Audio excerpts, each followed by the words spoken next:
There we go. All right, so welcome back. This is our last lecture for this semester. We're going to do cardiovascular. Now, cardiovascular I'm going to loop together because they work intricately together, right? So basically what we have is the heart.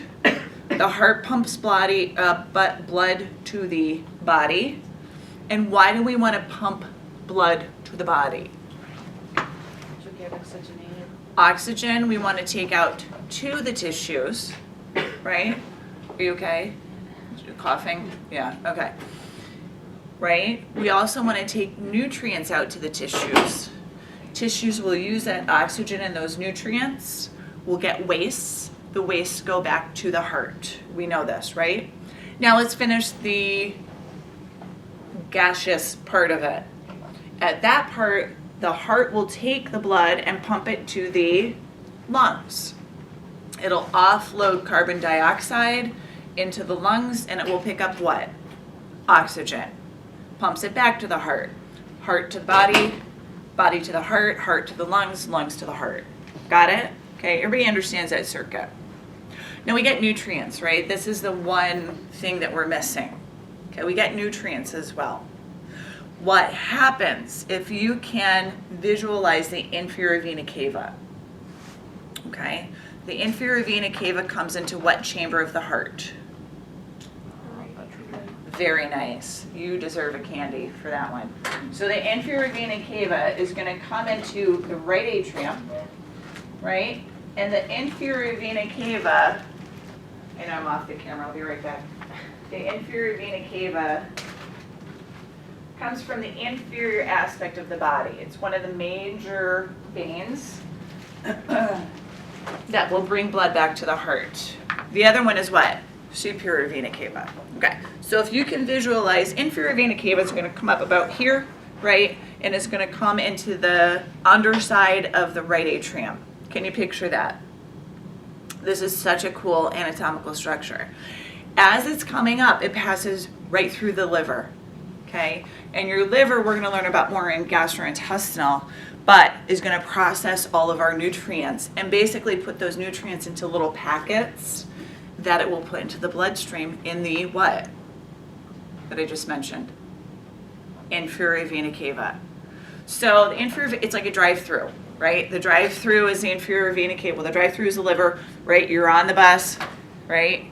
You're in the inferior vena cava, you pick up your food and you keep on going to the heart. And then the heart will pump it to the body. Got it? Okay. Okay. So that's the process of what's going to happen. So let's go through, and like I said, I do heart and blood vessel kind of integrated together because the other thing to keep in mind, okay, if you can imagine the heart and the blood vessels, it's a closed circuit, okay?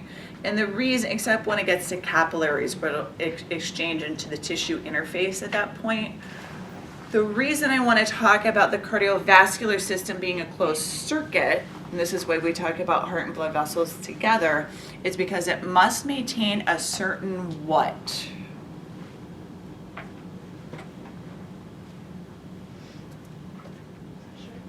Pressure. In order to push the blood out of the heart at a pressure high enough to push those nutrients and oxygen into the tissues, it's got to be maintained at about, that now it's at 120/80, right? Haven't they changed the upper level? Okay, that's the average. We've got to maintain that blood pressure at 120/80 in order to, it's called perfusion. Write this down, P-E-R-F-U-S-I-O-N.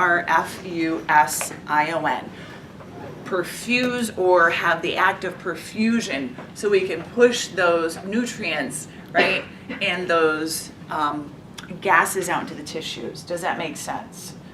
There's other factors that allow it to come back in. That's a little complicated, that you'll learn in pathophys if you take that with me at the master's level.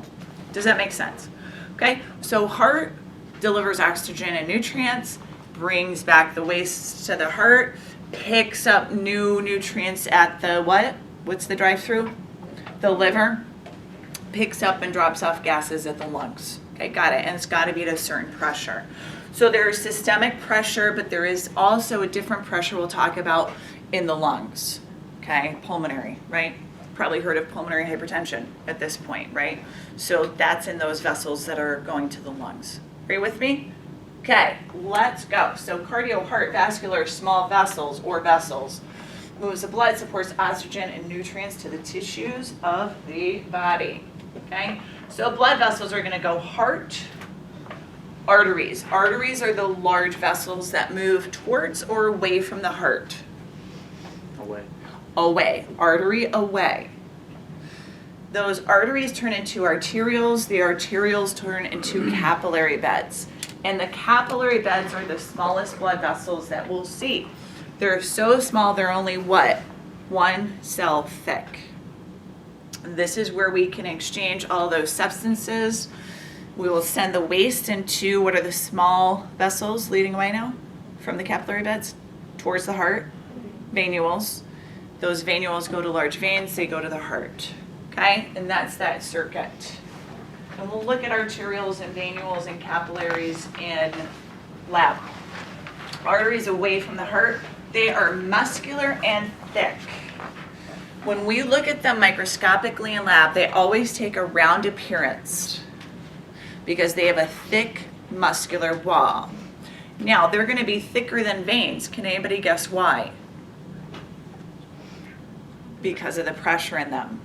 Who said that? Did you say that? Yeah, good job. Okay. The pressure is going to be higher in the arteries and the arterioles because the blood has just come from the heart, right? It's a closed circuit. As we move blood away from the capillaries and into the venules, that pressure decreases. Okay. And they branch into smaller and smaller vessels that spread throughout all the tissues of the body. The layers of the arterial walls. We've got the inner layer, which is the endothelium. The endothelium is a simple squamous that lines the entire cardiovascular system. It lines the inside of the heart as well as all the blood vessels, okay? The next layer out from that is smooth muscle. The smooth muscle in the arteries and the arterioles allow them to open or constrict, okay? Which will either lead blood to certain areas of the body, because you understand that we shunt blood to different areas of the body. If we're exercising, we're going to shunt tons of blood to the muscles, and we get it away from the intestines, for example. If we're eating, we lead it to the GI tract and get it away from the muscles, okay? So that's part of what those arteries' job is. But if all of your arteries slightly vasoconstrict, what will we increase? Your blood pressure, right?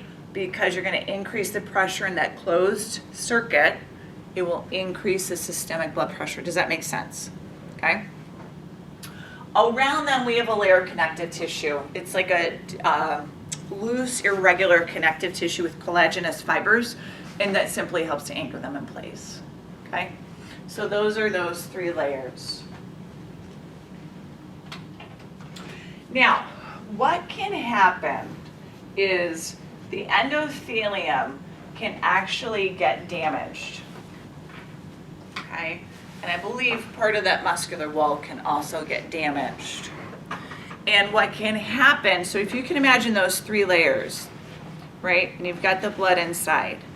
If you damage that arterial wall, be it just the endothelium or part of the muscle, blood will start to sneak into that damaged area. Do you understand what I mean?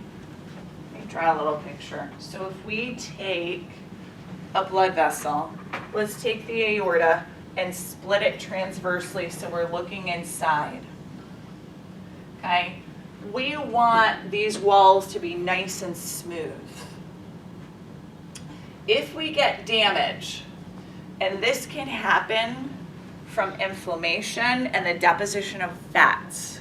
That's what happens to blood vessels as you start to get hypertensive as you get older. You get inflammation, which will kind of like scratch off that endothelium, and then you can get fat, which deposits into the wall. And that fat can either damage the wall or start to build up. And if it builds up enough, it can actually do what to the blood vessels? It can completely block them, okay? But with an aneurysm, if we get damage to this wall and we get a separation between those layers, you can start to get blood between those layers, right? And that'll weaken the wall of the artery. And when that wall gets weakened, it can start to distend. Do you understand what distend means? To spread out, right? Okay, and with that weakening, excuse me, it makes it wider, and just like a balloon, if we stretch that balloon wider than it should be, it gets weaker, right? With an aneurysm, the same thing happens in an artery. The walls distend, they get thinner, they get weaker, and they're more prone to doing what? Just like the balloon. If you overfill it, pop, okay? Aneurysms are a dangerous, dangerous thing, especially if they become large. Now, an area that we like to have aneurysms is in the abdominal aorta. There's different parts to the aorta that we'll look at in lab. The abdominal aorta would be below the diaphragm, okay, before it splits to go to the legs. Now, the reason that happens is, so blood is going to be at a high pressure coming through the aorta, right? And look what happens. It splits to go to the legs. Those are called common iliacs. And it hits right there. And when it hits right there, there's going to be a little bit of what? Any guesses? No guesses? Turbulence. Right? Think about, have you ever been on a water slide where it splits? Right? Where it splits, the water hits and it backflows a little bit. There's turbulence. Same thing in arteries. Where they split, we tend to get the aneurysms.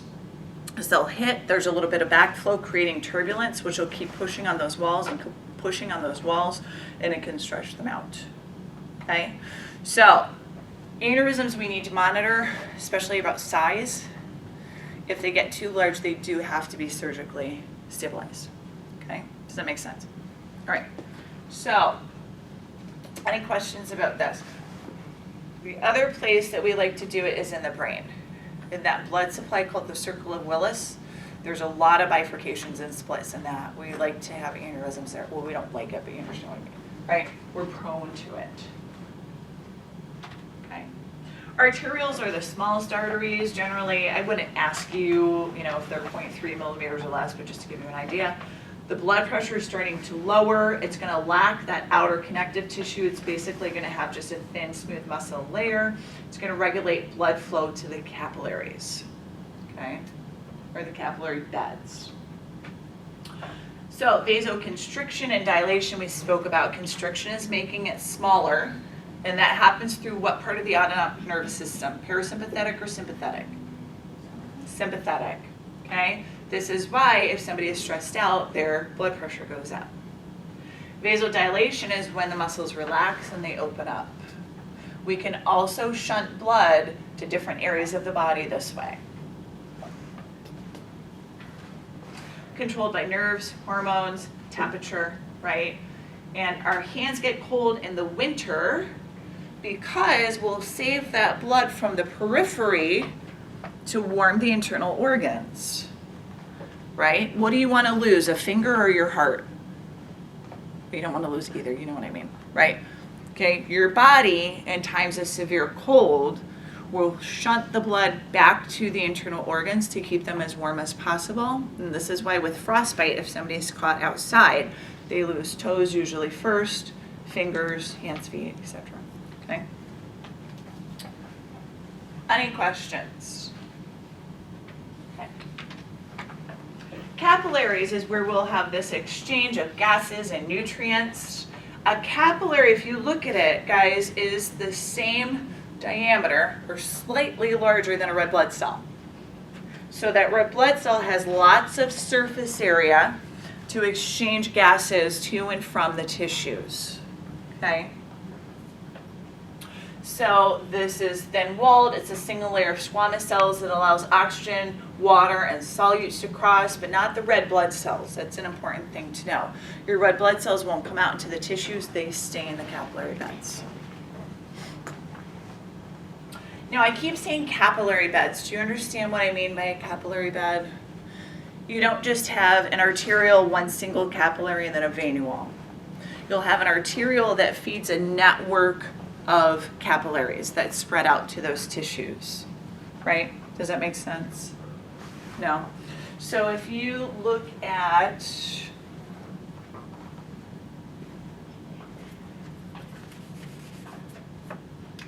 an arterial feeding into this capillary bed, it doesn't go like this. Capillary and then vein wall. It will have a network where it'll have, I don't know exact numbers, but several capillaries that spread out so they're able to cover all the tissue in that area, and then they converge back into the vein wall. Does that make more sense? Okay.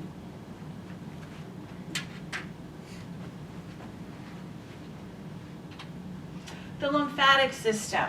So there's a series of vessels that are also throughout the body that are called lymph vessels, and there's lymph nodes, which is part of your immune system.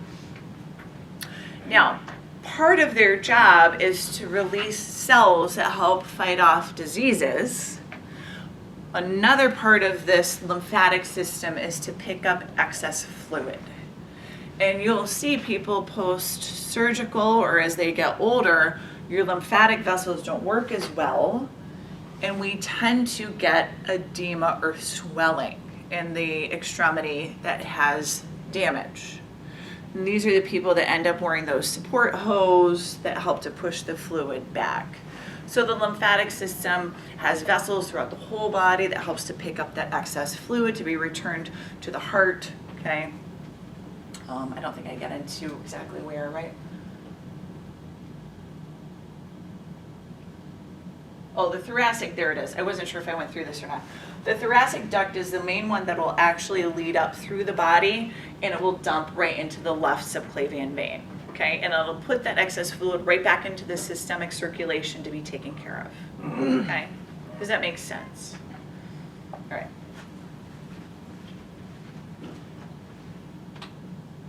Veins are going to return blood to the heart. We know that. So it goes capillary bed, venules, veins.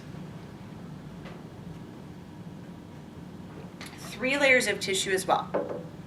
So endothelium, it'll have that smooth muscle layer, but it's much thinner in the veins. The thickest layer in the veins is that connective tissue. Remember I talked about that in arterioles and arteries. You have the endothelium, the smooth muscle, and the connective tissue. In veins, it's much, the smooth muscle layer is much thinner. The connective tissue is much thicker, okay?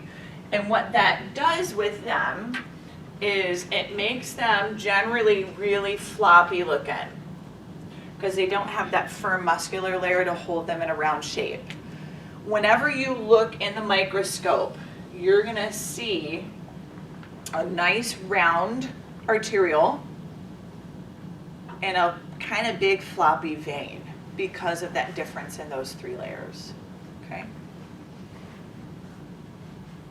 They have a larger lumen. The lumen is just the opening. It's a general term. Arterioles have it, venules have it, lymph vessels have it, GI tract has it. A lumen is an opening, okay? The lumen is larger in veins than it is in the arteriole. Much less pressure than arteries, we know that. It stores 2/3 of the blood of the body, okay? And it also, and I think I mentioned this last week, I think I did, right, with respiratory, or was it 2 weeks ago, whenever we met last. You will only use 25%, right, of your oxygen.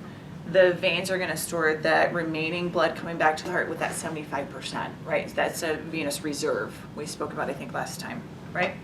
Okay. Now, because the veins have a lower pressure in them, there's other mechanisms to return blood to the heart. Okay, I'm doing one right now. Doing two, doing probably three. Okay, I'm walking. Okay, whenever you're walking or moving or you move your muscles, those muscles push on the veins and help to return blood to the heart. Okay, that's one. Two, there's actually little valves in the veins. Think, if you get really close, you can see it. You can see it on pictures when you look in your book. There's valves in the veins that, much like the heart, keep blood moving one way. Okay?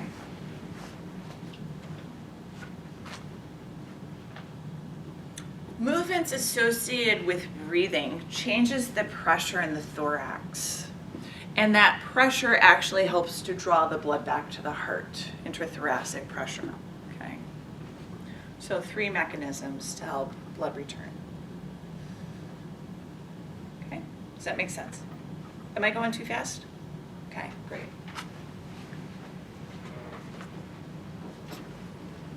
Now, if the veins become damaged, because once again, they're thin-walled, they're more prone to damage, you can get varicose veins. What that means is the veins become distended because they have become overused and had too much pressure in them, and the walls will actually spread apart and distend, and you get varicose veins. This can just happen. I think we tend to associate this with females. My uncle had this, okay? He had some sort of damage to his leg that caused him to have varicose veins through the whole leg. We do see it in females after pregnancy though, because you put pressure when you have a large belly on the femoral veins. The femoral veins are the only vein that return blood from the lower extremities. If you block that, it'll back up into the venous system of that extremity and it can distend them and cause varicose veins.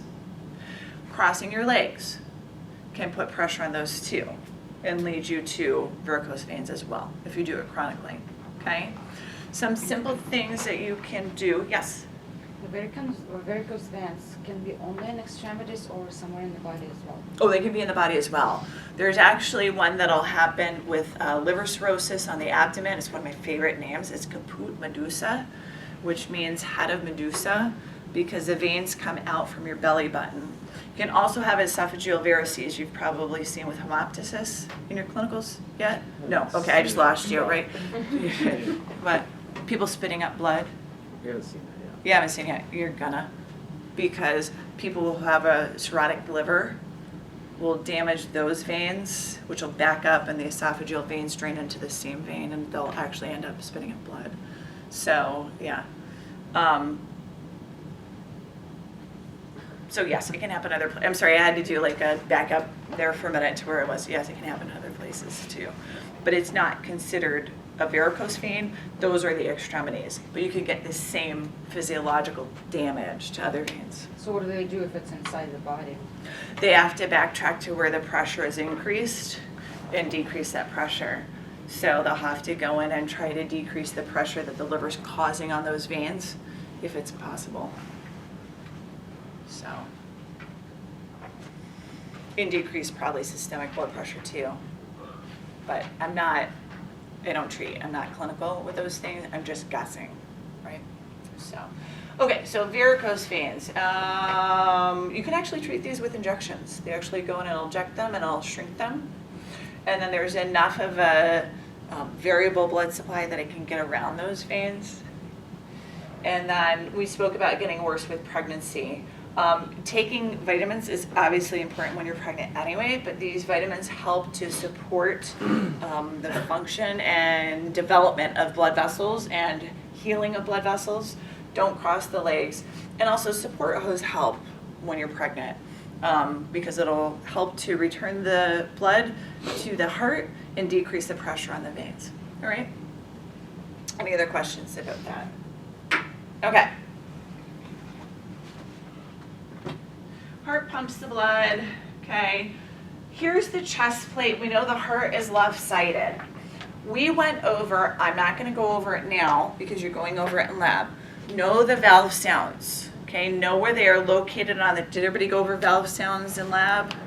Okay, know the levels, know the right versus left side boundaries. It's almost like you create a little box, right? And you find where those valve sounds are.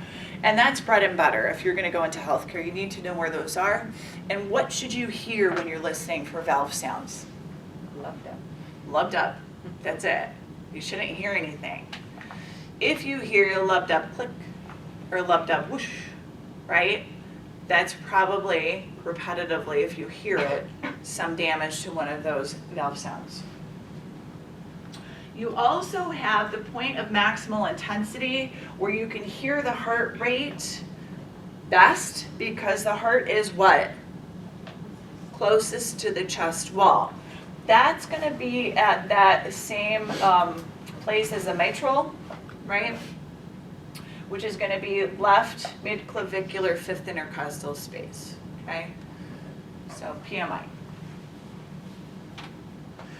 So looking at the picture of the heart in situ or in a person, it sits on the diaphragm and it's snug right in between the lungs, okay? We will look at the chambers in lab, but generally when you start to look at the heart, get yourself oriented. Get yourself oriented to the apex of the heart, which is the rounded inferior portion, which is going to be the left ventricle. Also, you can see the pulmonary trunk and the aorta behind it. So whenever you look at the heart, if you're being asked questions about it, get oriented and make sure you're looking at the front of the heart. Okay? So left ventricle, right ventricle, and I know it's right ventricle because the what comes off of it? Pulmonary trunk, right? Whenever you're studying the heart, you always got to kind of backtrack. Even just now, looking at this, I had to look for the pulmonary trunk to make sure I was at the right ventricle. But if you know what comes off of or goes into all of the chambers, you can get yourself situated. This is going to be right atrium. I know that because this is the what? Superior vena cava. This is going to be a left atrium by default. I can't see what goes into that though. Pulmonary arteries. No, veins. You almost have me. Okay, right? Because veins always go back to the heart, into the heart. Arteries go away. This pulmonary trunk is going to turn into pulmonary arteries, right? Okay. So always get yourself situated when you start to look at the parts of the heart. Now, around the heart is this pericardial sac or pericardium. These are those serous membranes that we've talked about several times. Anatomically, it's important to understand it. It's a very firm structure that encases the heart. The reason it's important is it helps to protect the heart, but also if there is fluid around the heart, that pericardial sac will not distend. It won't enlarge. What does it do to the heart? The fluid will put pressure on the heart. Are you with me? Right? If you're putting pressure on the heart, then the chambers can't fill with blood. If you can't get the appropriate amount of blood back into the heart, you can't get the appropriate amount out. It's a closed circuit once again. If you can't get the right amount out, you can't do what?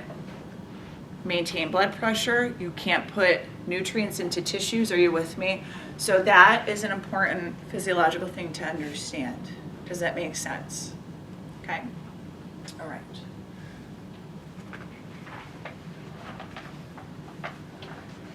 Cardiac muscles okay, is actually, I should say heart, because this encompasses a couple of things with the heart. Cardiac muscle itself is myocardium. Okay, so let's just say cardiac, right off the muscle. Pericardium is going to be that serous membrane we just spoke about. Okay. It is located in the thorax, that specific area where the heart is and the great vessels that come off of it is known as the mediastinum. There's 3 layers to the heart, just like we had 3 layers to the blood vessels. Endocardium is going to be that inside layer of simple squamous cells. Myocardium is the heart muscle itself, which helps to contract the atria and the ventricles. Epicardium is an outer layer of epithelium and connective tissue. There's different layers. There's actually a layer on the heart itself, and then we've got that pericardium, which is going to be the pericardial sac. Okay.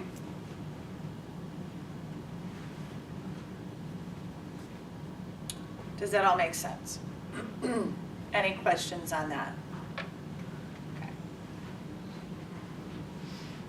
Okay. So, 4 chambers. I'm not going to sit and walk through this because we've done it in lab. What I do want to explain to you is this chart is helpful to memorize what goes into and out of the chambers, and also where the valves are. Okay, so I think I've got it all.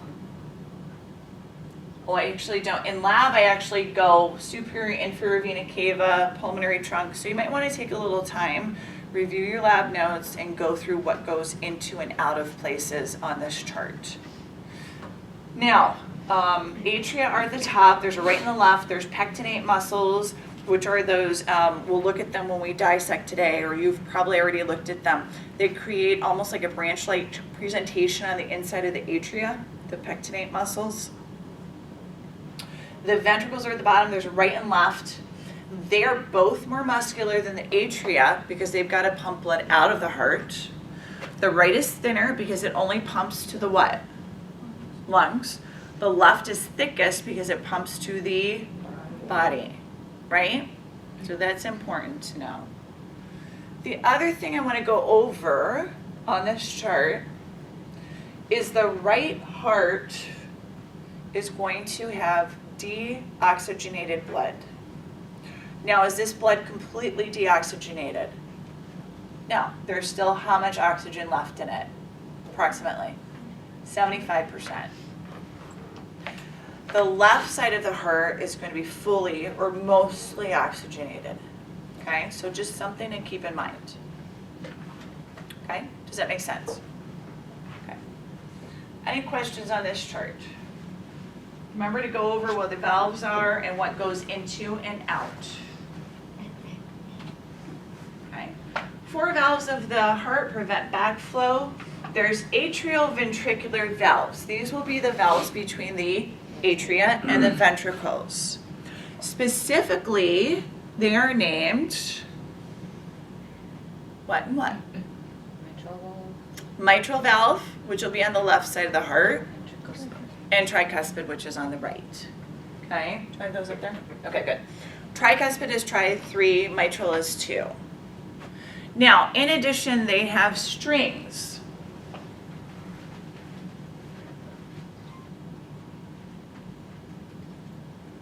I always leave the pen where I don't go.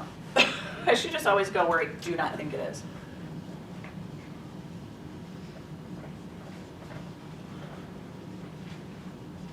Chordae tendineae, C-H-O-R-D-E-A,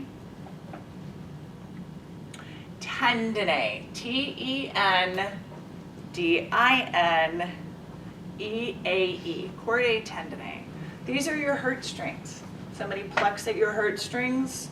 These are your heartstrings. They are attached to these atrioventricular valves. They help, much like the strings on a parachute, prevent the valves from backflowing or going the wrong way.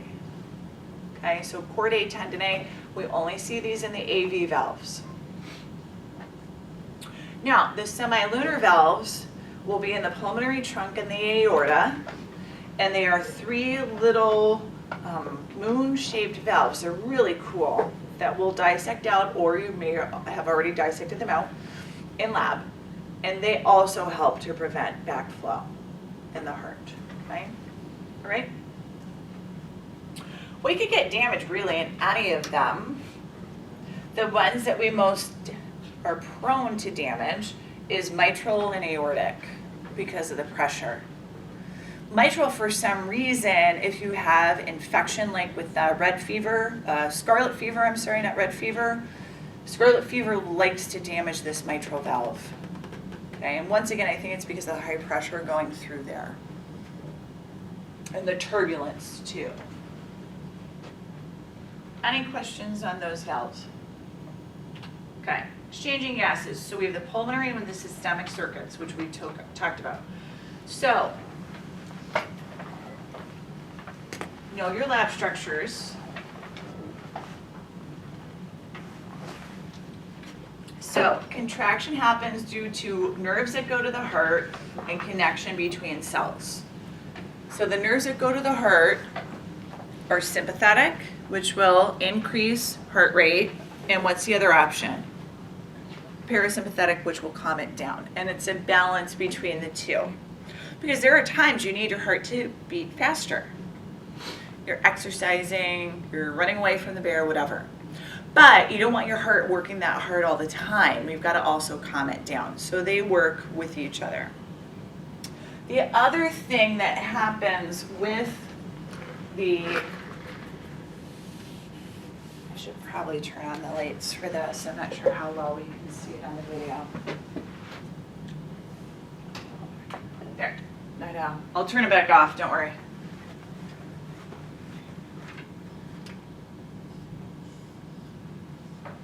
Okay, we looked at cardiac cells and tissues. Okay, they're Y-shaped and they have how many nuclei? 1. This Y-shaped cell talks to 2.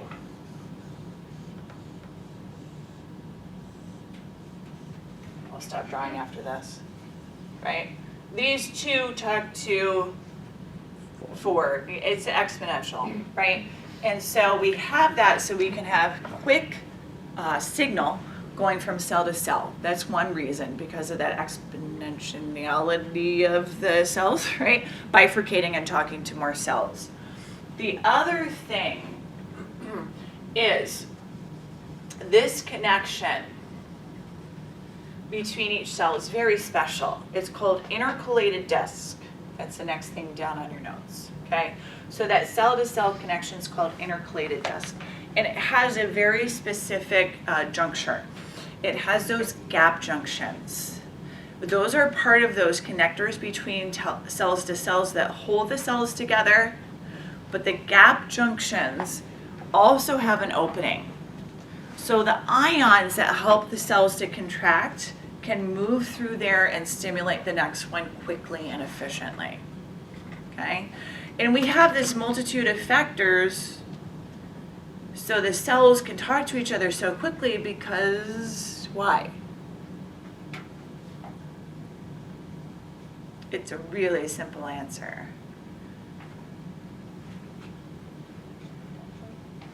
What? Because your heart beats a billion times. Think about it, right? Your heart is beating 60 to 100 beats per minute, every year, every decade you're alive. It needs to be a very, very efficient system, okay? So, and that's part of what makes it efficient. We'll talk about other efficient systems too. So the whole heart will contract. It'll start at the top and move through the bottom. We'll go through the electrical circuit, okay? And contraction occurs with myofibrils. Don't worry about that. We're going to get into myofibrils when we talk about muscle next semester. But you should know why there's lots of mitochondria. Because it uses lots of what? Tons of energy, right? Tons of energy. Those little beats happening all the time. Okay? So, pulmonary circuit, okay, is going to have a lower blood pressure. So if we compare this to systemic blood pressure, which is approximately 120/80, pulmonary is only 24/8. It's much lower, okay? But it's got to be maintained at that level in order to get blood from the heart to the lungs, right, and back. So what happens is deoxygenated blood leaves the right ventricle, goes through the pulmonary semilunar valve to the pulmonary trunk. The pulmonary trunk then splits into the pulmonary arteries, goes to the pulmonary capillaries, exchanges gases. Are you with me? Yes or no? Okay. Oxygen is added. We then send blood back to the heart by the pulmonary vein. Pulmonary vein goes into the left atrium to the left ventricle, out to the body. If that is not familiar, you need to sit and study that circuit. Okay? It is bread and butter stuff. Okay? So sit with your heart and what goes in and out of it and study it a few times. I put it down in these words to hopefully give you another way to review that. After you've studied it, you should be able to visualize that as you're reading through it. What do the numbers 24/8 millimeter, that's the pressure in that pulmonary circuit, okay? I'm going to give that to you. Systemic circuit, okay? So this is going to be body, left ventricle, aortic semilunar valve, aorta, arteries, arterioles, capillaries, venules, veins, back to the heart as the superior and inferior vena cava to the right atrium, right? Right? If that is not familiar, guess what? Go home and study it, right? Make your chart, study where things go, make sure you understand that. This is, guys, whenever we got a new cadaver, guess what all of their diseases were for cause of death? Heart failure. You've got to understand these circuits. It's bread and butter stuff of what goes wrong with people, okay? So you've got to understand them, all right? And then we've got 120/80 as the millimeters of mercury, which is going to be that systemic blood pressure like you would take with a blood pressure cuff. Does that make sense? Are there any questions about this? Okay. Is the tape still running? Okay, great. Arteries and veins are usually similarly named, and maybe slightly different. We're going to go over these systemic arteries and veins and also the ones coming to and from the heart in lab. So make sure you review that. Feeding the heart. Now the heart has its own blood supply. If you can visualize the left ventricle, off the left ventricle is the what? The aorta. Okay, so off the left ventricle is the aorta. Are you with me? Okay. So here's the aorta coming out, and then the aorta is going to come down and go to the whole body. Can you visualize that now? Okay. Off the aorta, right as it leaves the heart, are what are called coronary arteries. The coronary arteries then come down and feed blood to the heart muscle itself. So the heart doesn't get its nutrients and oxygen from the blood inside of it.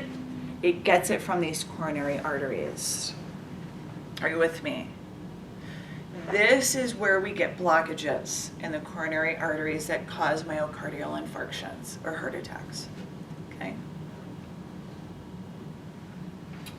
Now, just like the rest of the body, we also have cardiac veins.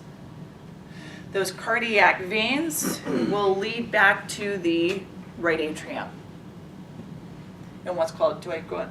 Yeah, don't worry about that. I'll get to it in the next slide or two. Okay? So, coronary arteries will feed blood to the heart. There's a left and a right coronary artery. Coronary veins will bring used blood back to the right atrium to be regenerated. Any questions on that? Okay. All right.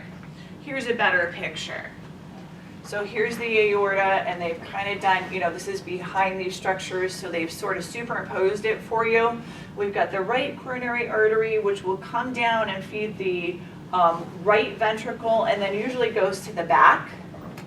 And the left coronary artery is the one that comes down to the left ventricle on the left side of the heart.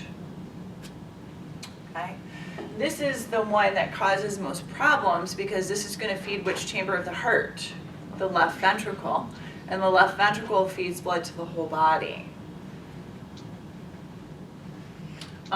There's also, I should mention, this left coronary gives us what's called anterior interventricular artery. This is going to be also anterior descending artery. This is one that causes a lot of problems. Okay, you probably hear about that again. Okay, here's the back. So all the venous blood comes back to, I do want you to know coronary sinus. Can you read that from here? You might want to just write it a little bit bigger. This main vein that'll actually drain into the right atrium is the coronary sinus. It's a large vein. That's out of all the veins, that's the only one I would ask you about on heart. Where does it drain? It drains into the right atrium. Did you ask what it drains or what it drains into? Where it drains into. The right atrium. and it'll drain all the heart muscle, right?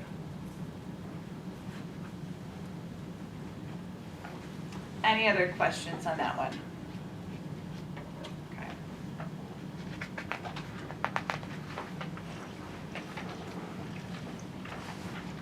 A couple more slides, we'll take a quick break. Like I said, I'm trying to push our way through all the material today so we don't have to meet next week. Loved up, the cardiac cycle. So the cardiac cycle, it's obviously pulsatile, means it's going to contract over and over again. The atria contract and then push all the blood down into the ventricles at the same time, and then the ventricles contract at the same time. The right will push out to the lungs, the left will push out to the body, and then they both relax. And we move into something called systole, I should say actually diastole when they relax. Systole is the name of when they contract, the actual physiological name. There's atrial systole, there's ventricular systole, then there's ventricular and atrial diastole when they relax. I always remembered it as if they die off, right? They relax, okay? Atrial and ventricular diastole is when they're both relaxed. There's going to be lower pressures than the vessels, which means blood will return back into those chambers and fill them, okay? The semilunar valves will be closed at this point because we want to fill the heart, okay? So atria contract, ventricles contract, blood leaves the heart, they all relax. The semilunar aortic and pulmonary valves close. Because now we want to refill the heart, right? Blood will flow back into the heart until it's full and it begins again. Does that make sense? So the atrium and ventricle, they're not relaxed at the same time, right? They are relaxed at the same At the time. same time? And then the atrial contract, then the I thought ventricles that contract. it pumps, so this is contract, this is still relaxed because of the blood's going in, and then this is contract. It does. And this is relaxed. But I mean, at the very beginning, they both relax, so they can Oh. fill with blood. They've got to fully relax at some point so they can fill with blood, because we want to fill them completely with blood, right? And what will happen is the blood will move into the atria and then passively down to the ventricles. And then just towards the end of it, the atria will contract and release the rest of the blood in them to the ventricles. Then the ventricles contract and they all relax and fill again. So at some point, the atria are going to be relaxed and the ventricles will be contracting, right? I'm just talking about the very beginning. Okay. All right. Lower pressure in the vessels, blood will move passively in because the pressure is going to be lower in the heart than it is in the blood vessels, okay? And we're going to close off the aorta and the pulmonary trunk so we don't leak blood out of the heart. Because once again, you want to fill a certain volume of that heart. Atria contract during systole, okay? They'll contract, push the blood down, fill the ventricles, and then the ventricles will contract and push the blood out. Does that make sense? Yeah? Okay, ventricular systole, they'll both contract together. The AV valves will close now because we don't want blood to go back into the atria. We'll push blood out from the right ventricle to the pulmonary trunk, out to the lungs. It will push blood out of the left ventricle through the aorta to the body. Does that all make sense? Yes? Okay, hold on a second. So, picking up where we left off, we're talking about the volumes that occur in the heart and why they're important. I'm not going to get into this top part. You can just cross this right off. This would be like another half-an-hour lecture. Okay, moving on to end systolic and end diastolic. So let's just think about this before we talk about it more. Okay, so systole is when the heart does what? Contracts. So end systolic volume, should the heart be full of blood or empty-ish? There's always a little bit left. Teeny tiny. A little bit left, right? So it should be mostly empty at end systolic because you squeezed it, right? You squeezed it all out. And then you relax, right? And end diastolic volume should be what? When the blood is, or the heart is full of blood, right? Does that make sense? So if we're talking about when the heart is full of blood, it should be end diastolic volume, right? Because the heart's relaxed and full of blood. And stroke volume, we don't know what that is yet. But what stroke volume is the amount of blood pumped out of the ventricles per pump.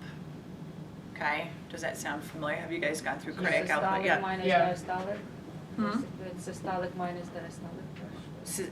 The stroke volume?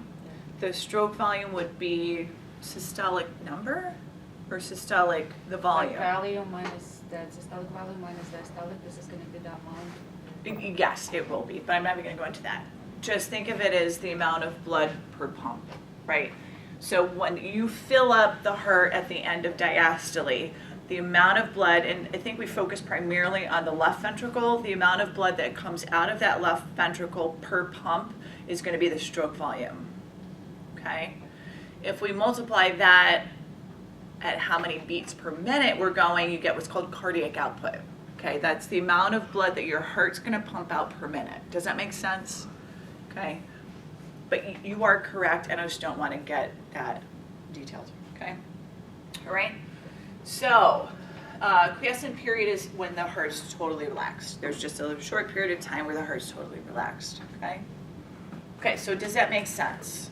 End diastolic and end systolic, okay? So, heart sounds, lub dub. Lub is when the AV valves close, okay? And this will be during ventricular systole when they start to contract. Excuse me. Dub is when the semilunar valves close during ventricular diastole. Okay, so lub dub. So it's when those valves are closing. And that is why if there is damage to them, you'll hear it after the lub dubs, okay?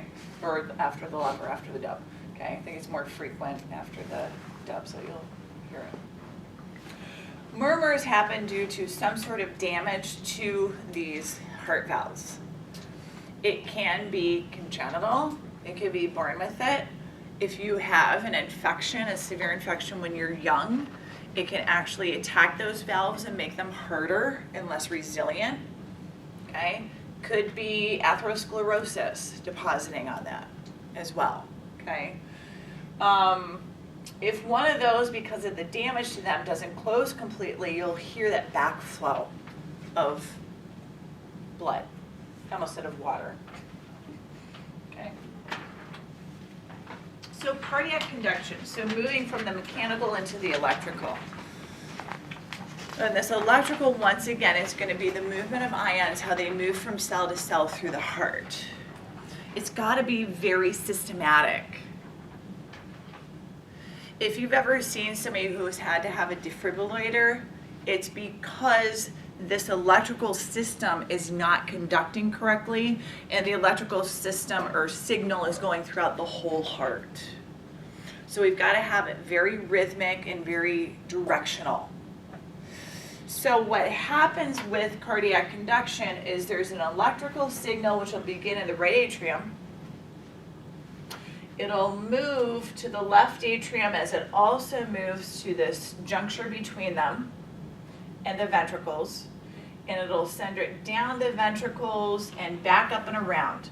So that way this signal will signal the contraction in the atria and then move down and signal the ventricles to contract, and it keeps it very rhythmic. Does that make sense? Okay. And there's a series of steps that we need to know to understand how that signal moves through. What these specific areas are hyperexcitable cells in the heart that will then signal the other parts of the heart to contract. They're not nerves, you understand. They're cells. And they like to be grouped in these specific areas. The first one is sinoatrial node, which is going to be in the right atrium, which will signal both the atria to contract. This is what establishes what's called your sinus rhythm, right, of 60 to 100 beats per minute. The reason that's important to know is if we were to have the AV node establish the rhythm. It would be too slow. Okay? If, per se, somewhere in the left ventricle was to establish the rhythm, it might be too high. The sinoatrial node establishes that 60 to 100 beats per minute. And the reason that it is important to keep it within that range is it allows your heart enough time to fill with enough blood to perfuse your tissues, right? If it were to beat too fast, it would never rest enough to let it fill with blood to perfuse your tissues and keep your blood pressure up, right? Okay, so it's got to be within that good range. If it were too slow, you could actually throw a clot because it would circulate in the chambers too long. So the range that we like is 60 to 100 beats per minute, and the sinoatrial node does that, okay? It'll move from the SA node to the AV node, which is going to be between, it's the atrioventricular node, it's between the atria and the ventricles.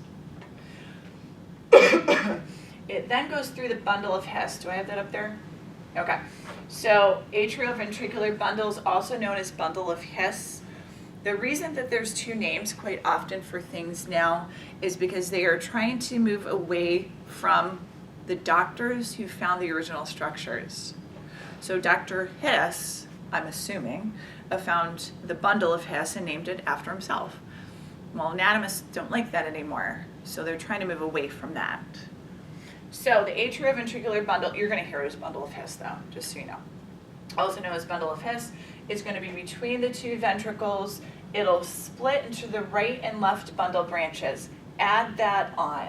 So between the bundle of Hess and Purkinje fibers, there's what's known as right and left bundle branches. The reason I'm telling you that is you can get a bundle branch block, which can inhibit the ability of the heart to function properly. Okay, right and left bundle branches. Okay. Right and left bundle branches. Those bundle branches then curve back and around as the Purkinje fibers. Okay, so the signal will come down, atria contract, sends it to the ventricles, comes up, ventricles squeeze, it all relaxes, it starts again. Okay, does that make sense? Any questions on that? Okay.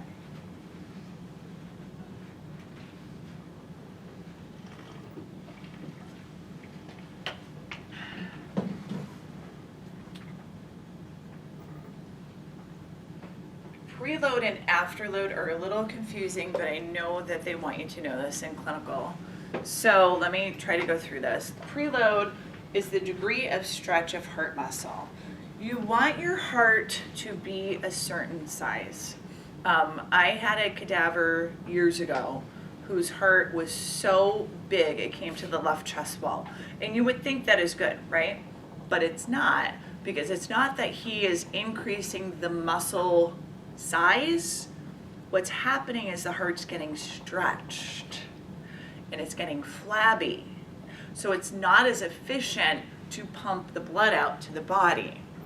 And we actually found as we dissected him that all of his blood vessels were full of cholesterol and thick. So his heart had to work so hard for so long that it just got tired and it started to stretch and get flabby.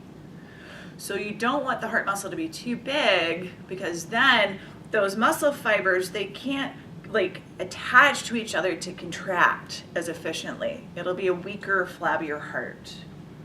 So with preload, the degree of stretch of heart muscle should be within that normal limits, so we can fill the blood with heart to the appropriate size without it overstretching and becoming flabby. Does that make sense?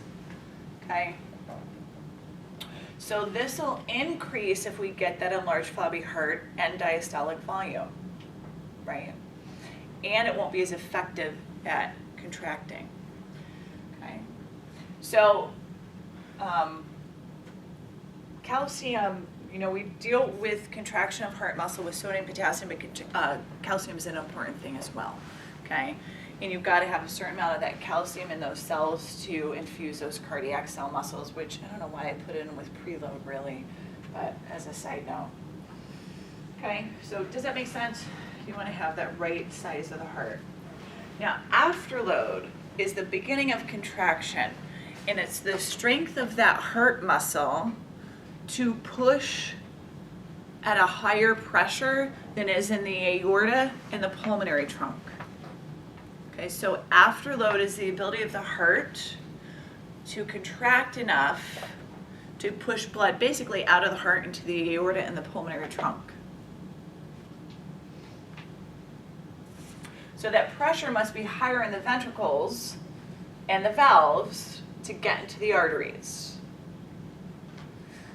That would be the diastolic volumes in those vessels. And we spoke about 80 in the systemic, which would be the aorta.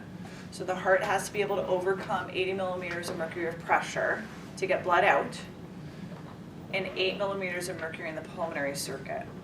Those numbers are back in the notes further when I listed off the pressures.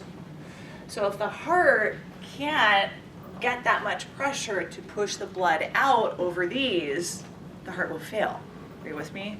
So afterload is the ability of the heart to push blood out and be strong enough to push blood out above the pressures in the pulmonary and the systemic circuits. Now, hypertension will make afterload increased. If we have hypertension, okay, what's the numbers for blood pressure for normal? 120 over 80. If you have a patient who has 150 over 100, afterload is the ability to get above the diastolic number. Are you with me? So if somebody is hypertensive, now their diastolic number is 100, the heart has to work harder to push the blood out, probably into both circuits. Does that make sense? Afterload is a tough one.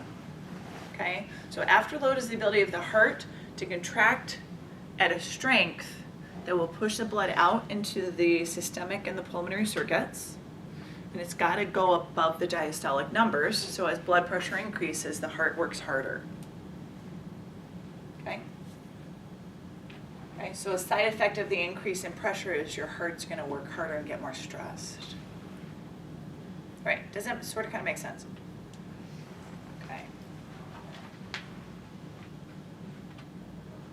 It's all kind of downhill after this. Those were two tough topics.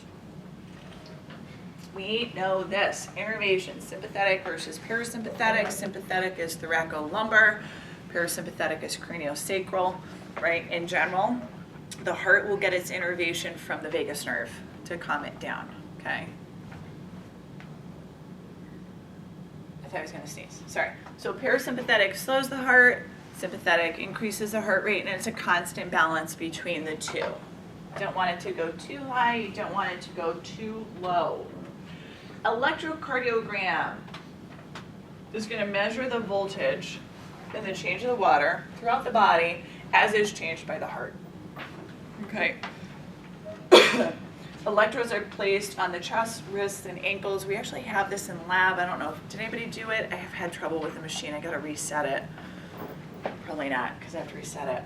But in lab, we just have a 5 lead, okay? But if you were to actually do it out in practice, they do 12, I believe, lead to measure the heart and how it's contracting to make sure that the ventricles and the atria are contracting properly. Now, with ECGs or EKGs, gotta put the lights back on, sorry. There's different leads. The only lead we're going to talk about is the one they have represented here. So the P wave, and then we have the QRS complex and the T wave. Okay. So let's go over some terms first. Depolarization means contraction. Repolarization means resetting and relaxing. So atrial depolarization is when the atria what? Contract. Ventricular depolarization is when the ventricles contract. Atrial repolarization is when the atria reset and relax. Ventricular repolarization is the same. Because they need to contract, they also need to relax and fill with blood again. In a normal EKG, and this is just one of the leads. There are several. This is the one that I find easiest to teach. We have a P wave, QRS complex, and a T wave. So what should contract first? Atria.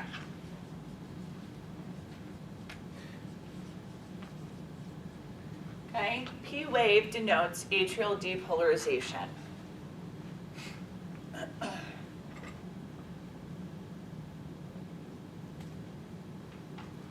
What contracts next?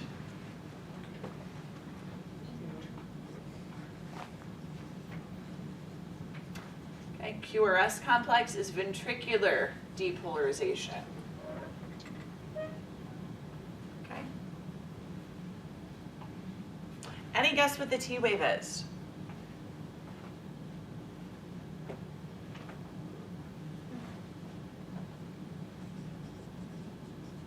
Ventricular repolarization. It's different. Don't equate this to an action potential. The spikes on the EKG represent electrical activity, period, the movement of electrons. Okay, so don't equate it to an action potential. It's very different. So whenever we have a movement of electrons, either with depolarization or repolarization, we will have spikes. Okay, and you know, with these we have a little bit of inversion, but it doesn't mean one or the other. Okay, so we're missing one thing on here. What are we missing? Very nice. Do you know where that is located? Do you think it's going to be bigger or smaller than the ventricular depolarization? Just a guess. Are the atria bigger or smaller than the ventricles? Smaller. It's going to be a lot smaller. Atrial repolarization, guys, is hidden right in here. Or did I say repolarization? Okay, it's kind of hidden because the QRS complex is so big.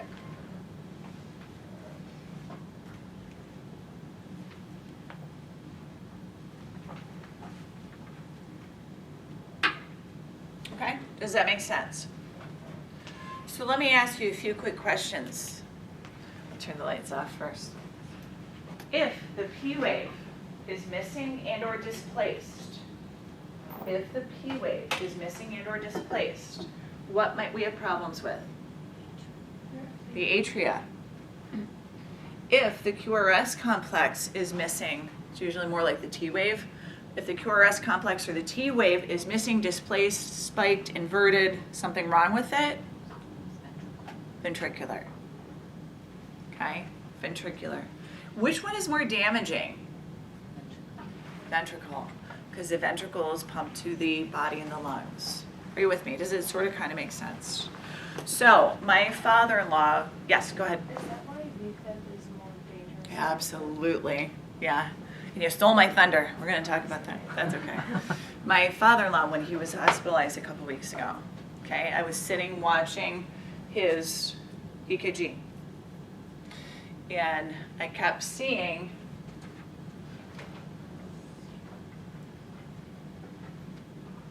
called an elevated ST complex. So instead of having a nice QRS and then a T wave, I kept seeing this. Guess what he ended up having? They had to go in and put stents in because he had blockages to his ventricles. So if you know that little bit, you can get an idea, and you're going to learn a lot more when you get into clinical, of what's happening where. Okay? All right. Any other questions? Okay. Good. So abnormal EKG, we talked about this. It can be caused by an arrhythmia. It can also be caused by a different area of the heart firing over the other areas if the sinoatrial node gets damaged. Okay? It can be not a big deal. You can have atrial arrhythmias, which people can live with for years and years, depending on how frequent they are. But ventricular issues or arrhythmias is a huge issue because they need to be able to get the blood out to the body and also to the lungs. So if we have what's called ventricular fibrillation, It's going to be an abnormal contracting of the heart, and it really offsets the rhythm of the heart to the point where instead of this nice wave presentation, you know, if you have an atrial arrhythmia, like this will disappear and then it'll come back and then it may be here and then it may be a little closer. It may not be closer, it may just be further, right? Okay, but you'll have that basic pattern with ventricular fibrillation. It literally, the EKG would be like that. And if you were to open up the chest plate and look at the heart, it looks like a bag of worms. It's just contracting all over the place, okay? That is obviously something that needs to be taken care of immediately. And you would use a defibrillator, right, to reset the heart rhythm, hopefully. Okay, pacemaker may be given, stents put in, you know, whatever, try to fix whatever's going on there. Does that make sense? Okay. Blood pressure is the pressure against the walls. This is, you know, something that we've sort of talked about, so I'm going to go through it kind of quickly. So, force on the blood vessels. We have the systolic pressure is when the ventricles contract, that's the highest measure. Diastolic is when they relax, it's the lowest measure. Arterial, we know, will be at a higher pressure than venous because it's simply closer to the heart. Okay? And that there's a chart that kind of gives it to you, but I think that just makes sense. So we measure the blood pressure by using a blood pressure cuff or a sphygmomanometer. Don't I have that in there? There it is. Okay, I have that a couple ahead. You're going to listen. You're going to fill the cuff. You'll listen as you let the air out. The first sounds, and those sounds are called sounds of correct cough. I don't know. Do they teach you that anymore, or is that okay? The first sound that you'll hear is going to be what number? Systolic. As it stops, or when you stop hearing it, that will then be your diastolic number, and they'll teach that to you. Okay. As you go. Should be 120/80 is like the average. There could be variations. There's also normal variations. When you reach bedtime, levels of melatonin rise, which will calm you down. Cortisol decreases, epinephrine, norepinephrine decrease, your body gets ready for sleep. As you start to approach time to wake up, epinephrine and norepinephrine and cortisol rise, melatonin decreases, your heart rate increases, your blood pressure increases, okay? So it'll tend to be a little higher in the morning. Lots of things affect blood pressure, right? Your genetics, your size, your exercise level. I mean, we could go on and on and on, but there's a few examples there, okay?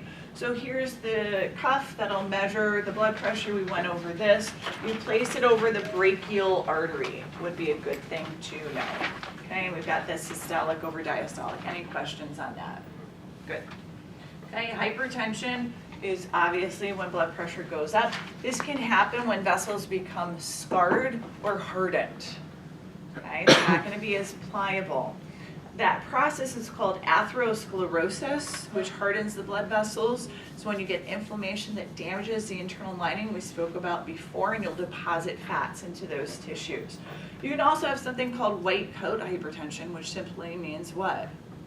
Somebody's nervous at the doctor's, right? They go in, they don't like going to the doctor has a white coat, they get nervous. So this is something that you don't just take once and diagnose and give them blood pressure medicine. You give them a cuff to take home and monitor and chart their progress.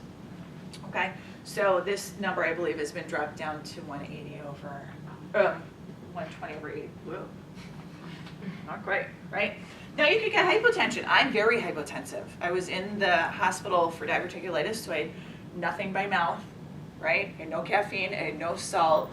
And poor new student, was a nursing student, came and took my blood pressure and it was like 80/50. And he took it and he was like, they took it again. They took it again, I'm like, I'm really hypotensive. So like without the caffeine, without the salt in your system, because of that closed circuit, my blood pressure was just really, really low, okay? But that's normal for me.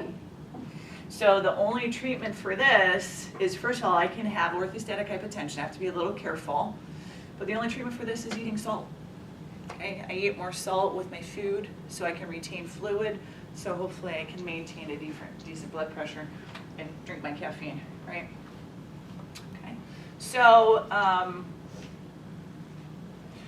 blood flow through the tissues, we've gone through this, that perfusion, right? Pushing the fluid out into the tissues so we can send oxygen and nutrients and remove waste from the tissues, okay? Gas exchange in the lungs, absorption of nutrients through the digestive tract, and we've got to push blood into the digestive tract so we could get nutrients from it. We've got to push blood through the kidneys too, because the kidneys filter every 45 minutes all of our blood to make sure that the balance of pH is correct, that wastes are being removed. So we've got to keep perfusion going through those kidneys as well, okay? Rate of flow is precisely the rate amount to provide your proper function. Buzz through that because I think we've talked about it a couple of times. I just put this chart in. I would never ask you these numbers, but look at non-exercise. So this is milliliters per minute of blood flow. So here's skeletal muscles at rest is 1,200. At exercise is 12,000. That just was amazing to me how much we can perfuse those skeletal muscles during exercise. Velocity of blood flow.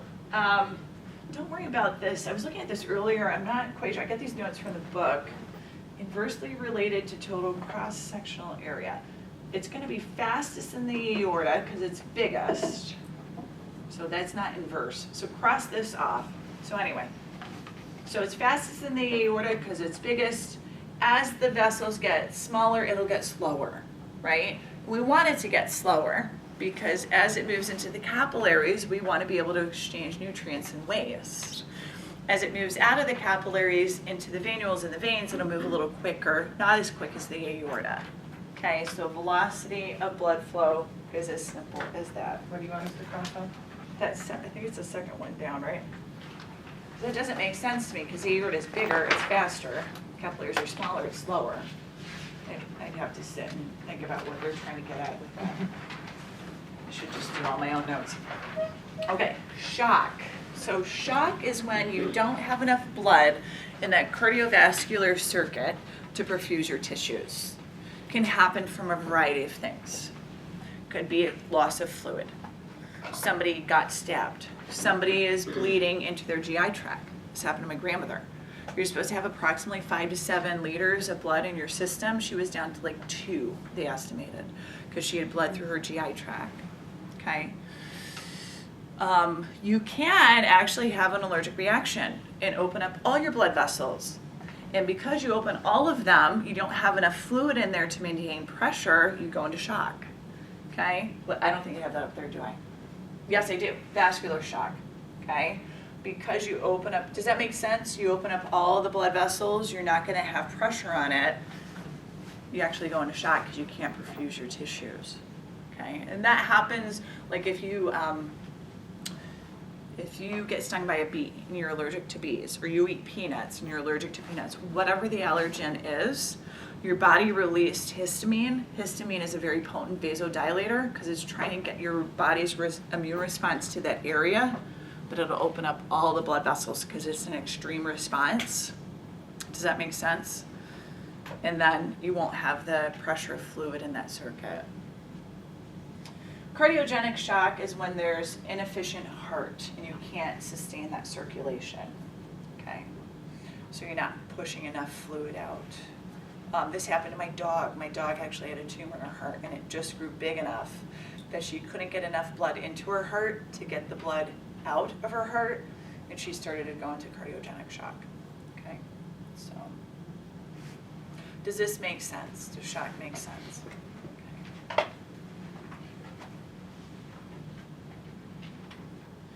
Okay, how it's regulated, there's baroreceptors which sense pressure.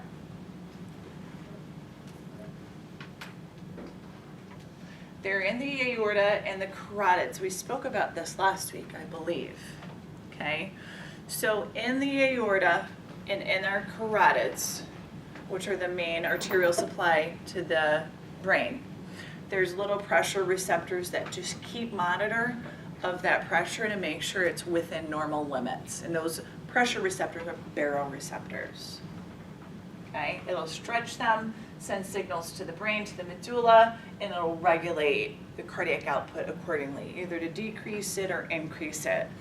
I had a friend who had, his blood pressure would just spike like high, like 200 over like 120, like high.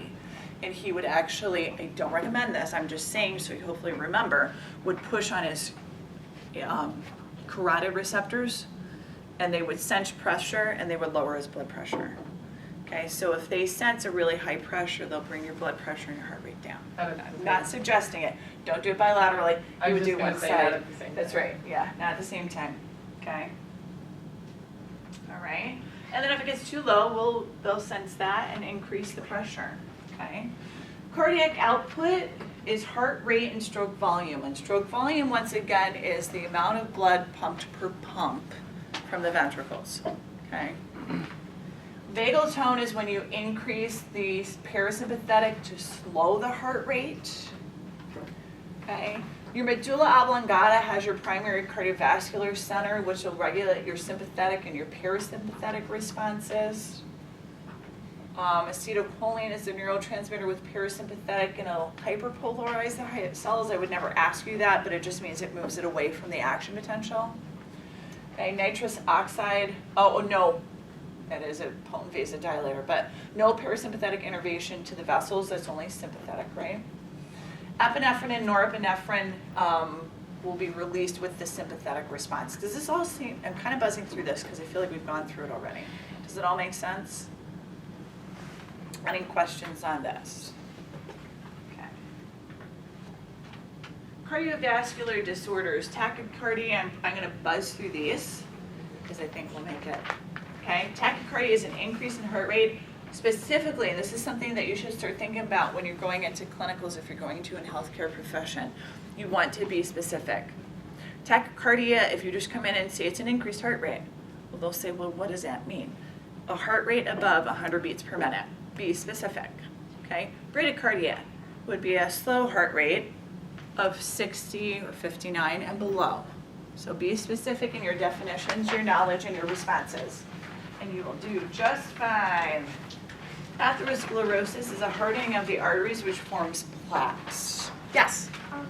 What about athletes who have like 40 beats per minute? Like, is that okay? Their heart is so efficient that it pumps more blood per pump. Remember I talked about a flabby heart? Well, you can increase the size of your heart to a healthy extent. So people who are highly, highly trained athletes will actually expand their myocardium or increase the size of their myocardium. So per pump, they're pumping more blood. It's much more efficient. Does that make sense?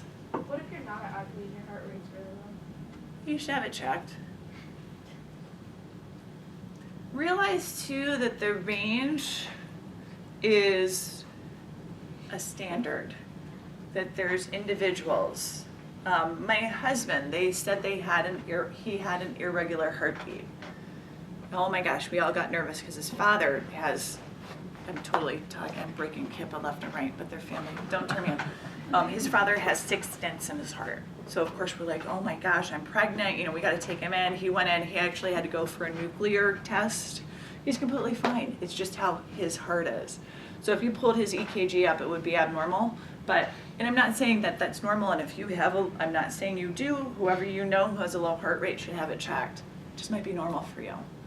So. I have a pretty low heart rate, but I'm not like I'm not like a hardcore athlete, so. Yeah. You should also check it throughout the day, because it can change throughout the day. My heart rate first thing in the morning when I'm caffeinated and first waking up with epinephrine and norepinephrine is 100 beats per minute. By the time I sit down at night, it's 50. So, and there you go. I'm below normal, when I'm resting. So take it throughout the day. See what, chart it and see where your average is.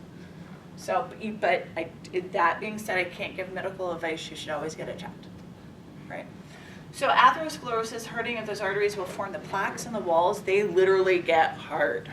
They get like in bad cases, hard. And that decreases the pliability of the vessels. So they can't, when blood flows through them, relax a little bit and allow the blood to flow. They're very tight and hard, and blood has to pass through it with a lot more effort from the heart, okay? And injury will happen to that inner layer, usually due to inflammation, then it'll deposit fats into there. Now the fats in the body we're going to go through in the future in metabolism actually have to be transported with proteins, because much like water and oil, fat would separate out if we didn't. If we hook them into proteins, it'll actually be able to distribute throughout the body more efficiently. So we have high density lipoproteins, low density lipoproteins, and then what's called very low density lipoproteins, which are your triglycerides. But just in general, HDL is the good or happy lipoprotein because it'll absorb the fats from the body that aren't being used and return it to the liver to be gotten rid of. LDL is the transport system that takes fats out to the tissues to be deposited into the tissues. Because we need fat, right? We use fat for physiological processes. So we do need it at a certain level though. So HDL should be 40 milligrams per deciliter or more. LDL 130, I think they've dropped that. Is it 110 now? They keep changing that number. LDL should be 130 milligrams per deciliter or less. Like I said, that number may be a little bit lower. Total should be less than 200. High is greater than 240. I think they actually have made that 220 now. They like to fiddle with those numbers. So, all right. Pericarditis is going to be an inflammation around the heart. What'll happen is you'll get a decrease in the serous fluid due to some sort of bacterial viral infection. You get friction or rub sounds, and it can lead to cardiac tamponade. That can lead to fluid then to be depositing around the heart like we spoke about. We don't like fluid there because it'll push on the heart, right? This can also present as congestive heart failure, just like the heart is failing because the heart's not going to work efficiently, okay? Ventricles cannot fill entirely with blood, and you get what's called Beck's triad, which is hypotension because you can't force the blood out appropriately. The heart is not going to be contracting as efficiently to maintain blood pressure. Jugular vein distension because blood will then back up into the system and you'll see the veins distending. And then a muffled heart sound, okay, because of that accumulation of fluid. Does it all make sense? In this specific, usually with hypertension, it's you have the JVD, right? The jugular vein distension. But is this like an exception or something? Not.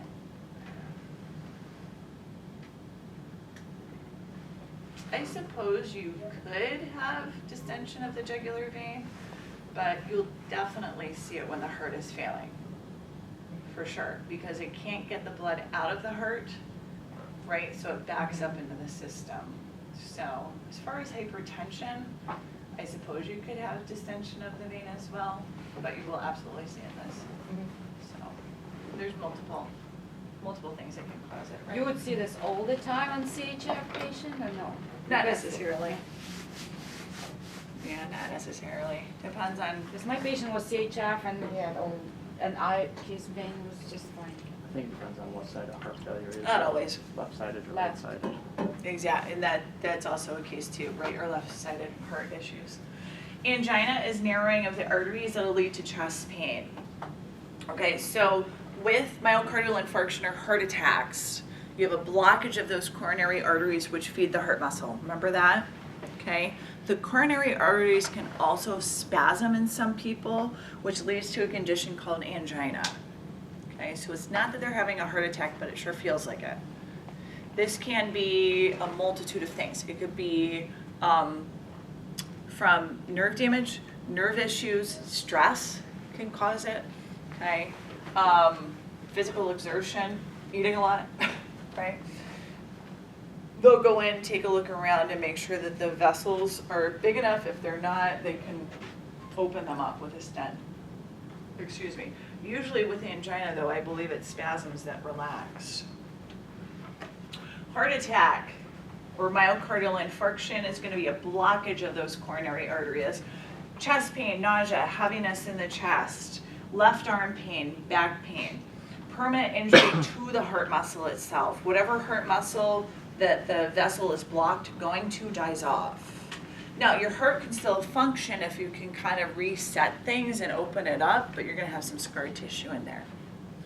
You can have what's called a coronary artery bypass graft. They will do two different things, and I'm sure there's more things out there. They can actually harvest a vein from your leg and use it from the aorta down past the area that's blocked. They can also take the arteries off your chest wall and feed it right into the heart muscle, which is pretty cool. A side note, heart attack pain in females can be right-sided. Right arm, right jaw. I think the thing to keep in mind with this visceral type of pain, if it is persistent and unrelenting, you need to get looked at, okay? Back pain feels better when you ice it and take Advil. This kind of visceral pain, like a heart attack, it's pain all the time, you know, and they'll, like a lot of times they'll go like this, right? Because it's just this squeezing kind of like unrelenting pain, okay? So whenever something is painful enough that you can't rest or get into a position where it doesn't feel okay, you gotta get it checked, okay? So don't always go with the left arm, left jaw thing. Congestive heart failure, heart pumps less blood or more efficiently and it'll back up to the veins, okay? Can be due to aging, heart problems, emphysema, obesity, right? Here's the thing. Sometimes just the right, this can happen. Most likely if somebody's in congestive heart failure, the whole heart shuts down. That being said, I know nursing loves to go over right versus left-sided heart failure, so let's go over it. If your right heart fails, you cannot pump the blood out of your right heart. It backs up in your right heart, it backs up into the superior and inferior vena cava and out into the body. So if the blood is backing up into the body, you're gonna have edema where? In the body, right? So does that make sense? Your right heart fails, you can't get blood out of it, it'll back up into the body and you'll get edema in the body, okay? So that will be peripheral congestion, okay? Or you could say is swelling in the body or edema. Do you know what edema is? Okay, E-D-E-M-A is swelling, okay? So peripheral congestion or swelling in the body, okay? Does everybody understand that? Does that make sense? Okay. Left-sided heart failure. You cannot pump blood out of the left heart. Where does it back up?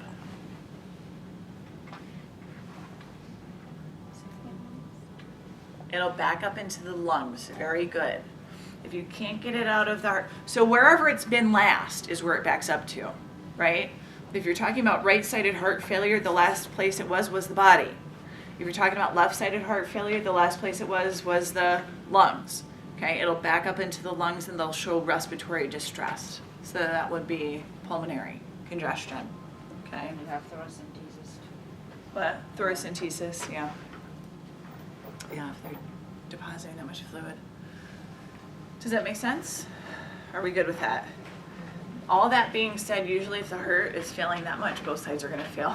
You're gonna have swelling everywhere, but they love to go over that right and left heart thing. So, and that's good, because you gotta understand those processes. Okay, embolism is a blood clot. You can throw this anywhere. We like to throw them in the lungs, especially after surgery. And they like to get trapped in the brain because the vessels are so small, okay? But you could get it down the leg, it could be venous, it could be arterial, it could be in the lungs, it could be in the brain, it could be anywhere, okay? So you can have surgery or clot dissolving drugs, tissue plasminogen activator is a drug that they'll give people to break up those clots, depending on how big it is or where it is. A stroke is a cerebrovascular accident. It's an interruption of blood supply to the brain due to a clot or a ruptured artery. I believe we've gone over this before, right? So wherever the tissue is beyond the damage will not get proper blood supply and it can't function properly. Recovery is variable. That depends on how quick it gets taken care of, right? Incompetent valves, when valves become damaged, backflow can happen, the heart must work harder. Those valves, not the heart, can be replaced, right? The valves can be replaced. You can also get an infection in that endocardium of the heart valves, okay? I'm gonna pause it on there. Embryological development of the heart. Okay, how much time do we have? We're gonna forge through because then we won't have to meet next week. So I may go a minute or two over, okay? But if you have to leave, by all means, go ahead and it'll be videotaped. Okay, so embryological development of the heart. The reason this is important to understand is because the embryo has bypasses because it doesn't need to breathe. So it will basically shunt blood that it gets from its mother right into systemic circulation. So instead of it having to go through the right side of the heart, to the lungs, back to the left side of the heart, to the body, it'll get into the right side of the heart and immediately go to the left side of the heart to be pumped out to the body. Are you with me? Okay. Those two bypasses are foraminal valley, which is a little hole between the right and the left atrium. Okay. Foraminal valley.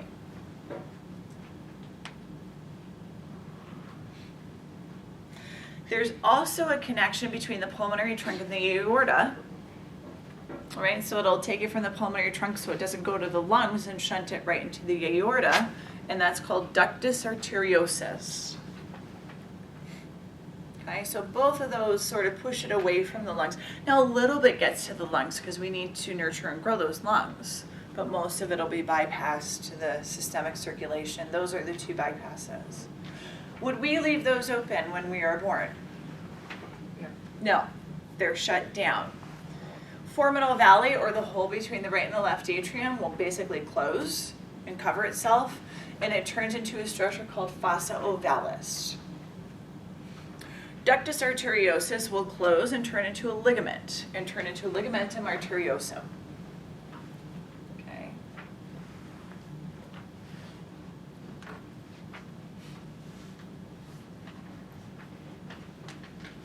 Sometimes children will be born and that fossa ovalis or foraminal valley won't close. And this is when we get what's called a blue baby. Because instead of having nice oxygenated blood coming from the left heart, they get a mix from the right side of the heart into that left side. Okay. Another thing that can happen congenitally, children can be born with what's called tetralogy of Fallot. And what happens with that is the pulmonary trunk and valve is small and stenotic, so they have a hard time pumping blood out of the right ventricle to the lungs. The aorta opens from the right and left ventricle.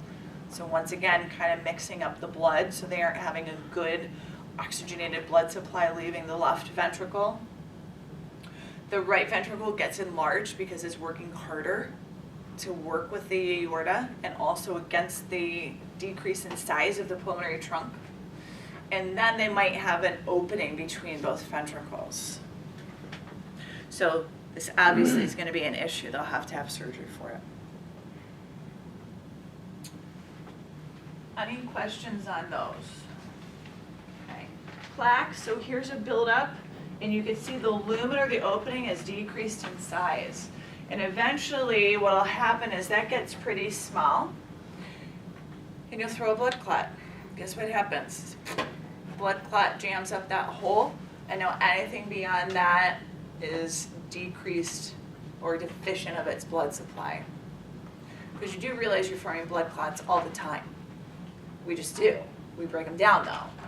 So once this plaque, this hole gets small enough, you'll shoot a little blood clot in there and you'll have a stroke or whatever may happen, okay? Depending on what the tissue is beyond that. In order to reduce that, don't smoke, watch your cholesterol, blood pressure, diabetes. Diabetes is so damaging. Okay, diabetes increases the level of inflammation in your body. Inflammation actually roughens the inside of your blood vessels, which allows plaquing and fat to deposit into your blood vessels. Diabetes is just such a devastating disease. increasing your exercise. I listen to Dr. Radio a lot on XM, Sirius XM, whatever they call it now. Is it Sirius or XM? Whatever, you know what I mean. And they say all the time, if they could put exercise in a pill, they'd be millionaires. I mean, exercise is key to keeping yourself healthy. And then avoiding stress. Yeah, right, okay. Okay, so blood vessels. Okay, we're gonna go through the named blood vessels that I want you to know. So I'm just gonna zip through this because then we're almost done. You're gonna learn the pulse sites in lab. You will need to know these for lecture. I may ask you one or two of these on your exam, okay? So the pulse sites would be temporal, facial, common carotid, brachial, radial, femoral, popliteal or popliteal, and then posterior tibial and dorsalis pedis. I know I went through them quickly. They're gonna be all in your lab. You can review them in lab. Okay? Pulmonary circulation, we've gone through this. Make sure you review it and understand it. I think this is a great review screen. Systemic, same thing. We went over the basics of this, okay? Now, one thing that I have not gone over that we'll go over in lab is the different parts of the aorta. It's simple. There's the arch of the aorta. Thoracic aorta comes to the diaphragm. Below the diaphragm is abdominal. So arch, and this was in your prep, I believe, too. Thoracic, abdominal. You should know the separate parts. Clinically, that'll be important. And then, you know, if like a zygous system, I didn't mention it in lecture, so you don't need to know it. You know, I'm just saying what I'll test you on is whatever we've gone over. The zygous system we'll go over when we do digestive. Named arteries. Well, okay, I limited a little bit. We'll go over what you need to know in lab. So once again, if I don't mention it in lab or I haven't mentioned it in lecture, I would not test you on it, okay? Circle of Willis is the blood supply to the brain, okay? Common or internal carotids and the vertebral arteries feed it, and it creates a nice circle at the base of the brain to send blood supply to all the brain tissues. The reason I bring up circle of Willis is because look at all these splits. Well, guess what likes to happen in here? We like to throw clots that get caught and or aneurysms because of the turbulence in those bifurcations or splits. Facial arteries, once again, if I don't mention it in lab or I haven't mentioned it in lecture, I won't ask you about it. I just put them on there so you can start practicing them. Veins. The named veins will generally match the arteries. I give you some exceptions that I want you to know once again in lab. Hepatic portal system is going to be the venous drainage of the gastrointestinal system. And it goes to the liver. So it basically is what brings nutrients from the GI tract to the liver. That's good for now. We're gonna go way more into hepatic portal circulation when we get to GI, okay? But what you should know at this point is it's what brings the nutrient-rich blood from the gastrointestinal tract to the liver.